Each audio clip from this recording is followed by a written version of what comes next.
কষ্টি পাথরে ঘষা দিলে যদি কষ্টি পাথর বলে যে হ্যাঁ এইটা স্বর্ণ, তো এইটাই স্বর্ণ।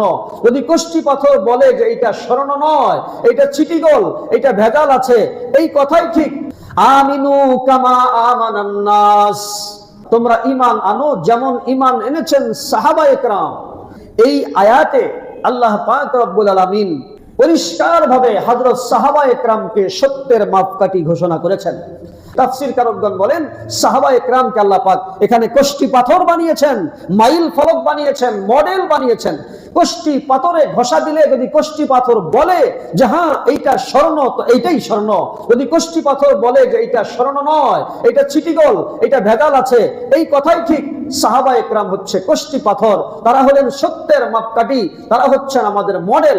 আমি আপনি যে কোনো কাজ করব, যে কোনো কথা বলবো, যে কোনো কথা শুনবো, যে কোনো কথা প্রচার করব, যে কোনো আমল করব, যে কোনো আকীদা বিশ্বাস লালন করব, যে কোনো কাজ, হাঁটা চলা, উঠা বসা, লেনদেন, মুআমালাত, মুআশারাত, ব্যবসা বাণিজ্য, যত কিছু আছে এই সব কিছু যদি সাহাবায়ে কেরামের সাথে মিলে যায় তখনই আল্লাহ তাআলা সেটাকে কবুল করবেন, তাছাড়া কবুল করবেন না। অতএব আমার ঈমান তখনই গ্রহণযোগ্য হবে যখন আমার ঈমান সাহাবীদের ঈমানের সাথে মিলে যাবে।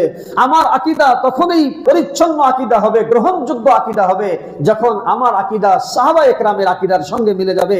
তাফসীরকারগণ লেখেন আমার নিজের মন গড়া আমি কোন আকীদা বিশ্বাস লালন করলে এইটা যত সুন্দরই হোক এটা কোনোদিন ইসলাম হবে না।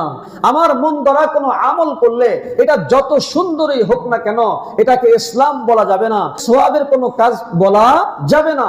সাহাবায়ে কেরাম এই আমলটা কিভাবে করেছেন, কোন পদ্ধতিতে করেছেন, কতক্ষণ করেছেন ইত্যাদি সমস্ত বিষয়ের ক্ষেত্রে সাহাবায়ে কেরামকে মাপকাঠি মানতে হবে। আল্লাহ মাফ করুন, আমাদের সমাজে কিছু মানুষ আছে যারা নিজেরা দাড়ি ছোট ছোট রাখে আর বলে যে এটা রাসূলের সুন্নত, সাহাবীকে মানতে চায় না। একজন ব্যক্তি তো দাড়ি শেভ করে, সে জানে যে আমি গুনার কাজ করছি, কিন্তু কেউ কেউ আছে যারা দাড়ি রাখে আবার ছোট ছোট রাখে, তারা বলতে চায় যে এভাবেও রাখা যায় না, এটা আপনার ব্যাখ্যা ইসলাম গ্রহণ করবে না। দাড়ি কোন ভাবে রাখতে হবে তার স্কেল সাহাবায়ে কেরাম থেকে নিতে হবে। রাসূল সাল্লাল্লাহু আলাইহি ওয়াসাল্লামের থেকে সাহাবায়ে কেরাম যে স্কেল শিখেছেন, সাহাবায়ে কেরাম থেকে আমাকে আপনাকে স্কেল ব্যবহার করতে আল্লাহ পাক এই আয়াতে বলেছেন। দাড়ি আমার মতো নয়, বলুন তো কার মতো রাখতে হবে? সাহাবীদের মতো। খেয়াল করুন, আমিনু কামা আমানান নাস, দাড়ি রাখো তাদের মতো যারা সাহাবায়ে কেরাম, ঈমান আনো তাদের মতো যারা সাহাবায়ে কেরাম। সাহাবীদের মতো ঈমান, সাহাবীদের মতো দাড়ি হইতে হবে। সাহাবায়ে কেরাম দাড়ির স্কেল শিক্ষা দিয়েছেন আমাদেরকে। সাহাবায়ে কেরাম কার কাছ থেকে শিখলেন?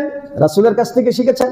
আব্দুল্লাহ ইবনে মাসউদ রাদিয়াল্লাহু তাআলা আনহু প্রসিদ্ধ সাহাবী, তিনি তার দাড়ি কাটতেন। কিভাবে কাটতেন জানেন? এই দেখেন আমার দিকে, এই দাড়ি ভাবে ধরতেন, এই ধরার পরে এর বাহিরে যেটা ছিল এটা কাটতেন। যদি কেউ দাড়ি কাটতে চাই, এই যে সাহাবায়ে কেরাম আমাদেরকে স্কেল শিক্ষা দিয়েছেন। এই স্কেলের বাহিরে ভিতর থেকে কাটলে ব্রাশ মার্কা দাড়ি সুন্নত নয়, এটা আমার মন গড়া, এটাকে আমি ইসলাম বললি ইসলাম হবে না, অসম্ভব। এই জন্য যে কোনো আমলের ক্ষেত্রে সাহাবায়ে কেরামকে মাপকাঠি মানতে হবে। অনেকে আছে নবীকে গুনাহগার বলতে চায়, সাহাবায়ে কেরাম নবীকে গুনাহগার বলেননি, নবীকে নিষ্পাপ বলেছেন। যদি আমি ঈমানদার দাবি করি, সাহাবায়ে কেরাম যেমন নবীকে নিষ্পাপ বলেছেন, আমাকেও নবীকে নিষ্পাপ বলতে হবে, তাছাড়া আমি ঈমানদার হইতে পারবো না। নবীকে গুনাহগার বলবো আর নবীর উম্মত দাবি করব, এটা ভণ্ডামি হবে, এটা মুনাফিকি হবে। সাহাবায়ে কেরাম নবীকে নিষ্পাপ বিশ্বাস করতেন, এটাই হলো আমাদের আকীদা। আমার বিশ্বাস হবে নিরেট, নির্ভেজাল, নিখুঁত, পরিচ্ছন্ন বিশ্বাস। সেটা হলো সমস্ত নবী রাসূলগণ জন্মগত নিষ্পাপ, তাদের জিন্দেগিতে কোনো গুনাহ নাই, সামনে নাই, পিছনে নাই, ডানে বামে কোথাও কোনো গুনাহ নাই। এজন্য ইসলাম আমার মতো চলবে না, আমি ইসলামের মতো চলতে হবে। মডেল কারা? সাহাবায়ে কেরাম।